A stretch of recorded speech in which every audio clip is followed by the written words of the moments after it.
When you forget how to walk after your knee replacement, or you forget how to lift your leg, or how to do things that you used to know before. That's what we're going to talk about today. And nobody talks about it. I'm going to be talking about it because I think everybody needs to know that.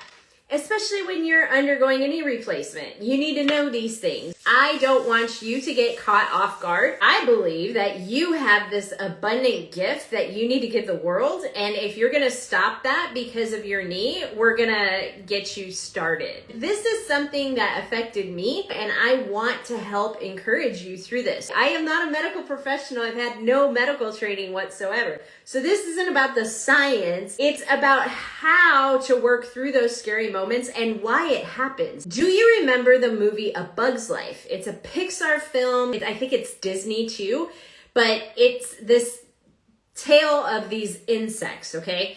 And there's this scene in the movie where these ants are following each other because there's an ant trail. Hello. They're following each other and a leaf falls on the trail. The ant that's directly behind the leaf that fell freaks out. Like the ant freaks out. I can't see the line. I can't see the line. And another ant comes up and he's like, oh, that's okay. That's okay. I'll help you. I'll help you. So he takes the ant's hand and he guides the ant around the leaf and back onto the trail, right? The day that I couldn't lift my leg. I didn't even know this was a thing. I didn't see this coming, but I kind of freaked out about it. Like I was at home doing a PT exercise and I looked at my leg and I'm looking at it and it's not moving. And I'm like, what is going on? My replaced knee, the bottom half of my leg, I could not get it to move. And I'm like, what is going on? So I waited, went to PT and talked to my physical therapist. And he explained to me why this happened. There's this disconnect that happens in your brain.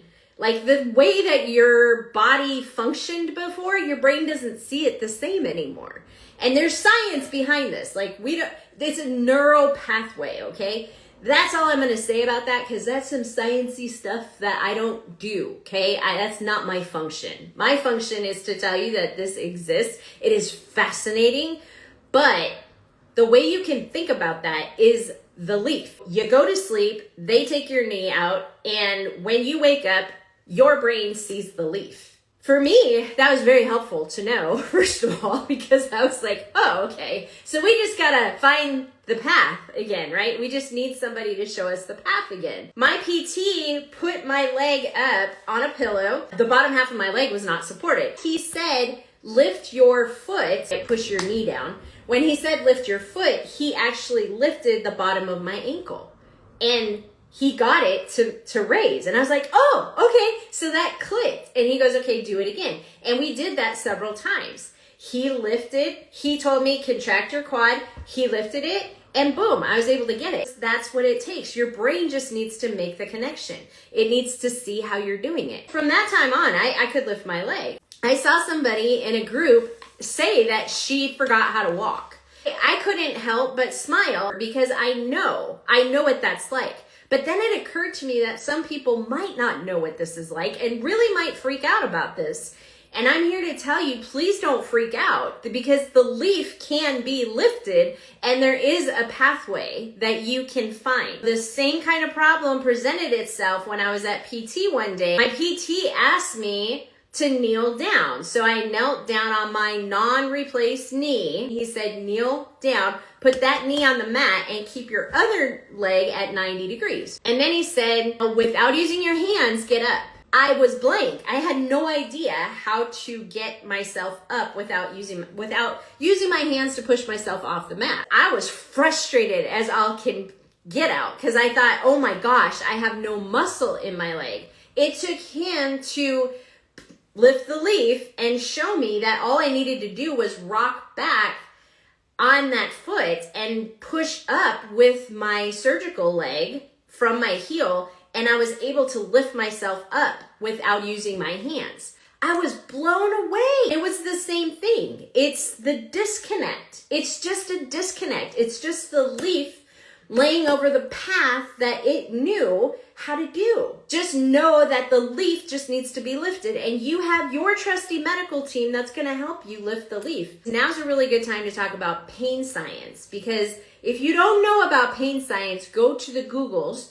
I wrote a blog on it, but go do your research on it before you have your knee replaced. There's science backing what's going on in your brain. As your knee is degenerating, your brain is hard at work protecting you from pain because it's a chronic condition and your brain doesn't want to be in pain. It's going to come up with methodologies that you're not in pain anymore. And it's going to find those by placing a little flag in your brain. Think of this as like the little flag that they put in the golf hole at the tee. It's just going to put these little flags every time you do something that causes pain. It's going to know, don't repeat that, don't repeat that. It's the same mechanism in your brain that works when you go to touch a hot stove and you burn yourself. There's a flag. So every time it sees that stove, the flame on the stove, it knows not to touch that, okay? It keeps us safe. Our brains are amazing. This is why I believe we do not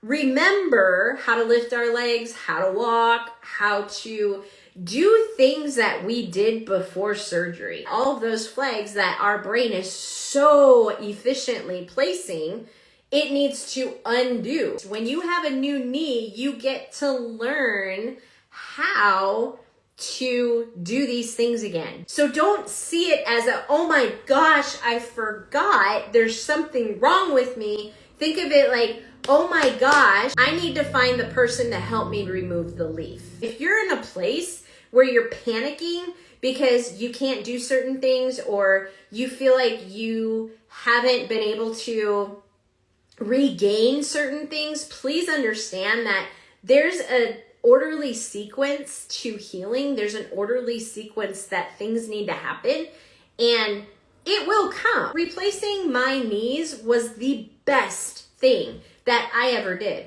Absolutely, hands down. I learned so much about me, about my body, about my brain, about the way that I handle things. When I see people really freaked out and really having a hard time, my heart hurts because I want everybody to feel good about the decision. Is that saying that you're never gonna have an emotion and you're not gonna have an emotional roller coaster? Absolutely not. You're a human being and you are emotional. You have emotions and you need to process those. We don't like to process them, but we need to process them. All of this stuff is going to live inside the knee replacement. It is your one-stop shop for knee replacements from the patient's perspective. Don't sit over there and be discouraged or frustrated because this stuff is going to come back. I want to assure you of that. This stuff, your brain's going to figure this out. Jump into my free knee replacement group. Lots of really positive stuff over there. If you're over there, if you're not already following me on Facebook, please do. I'm also on YouTube. I just want to encourage you to subscribe or follow.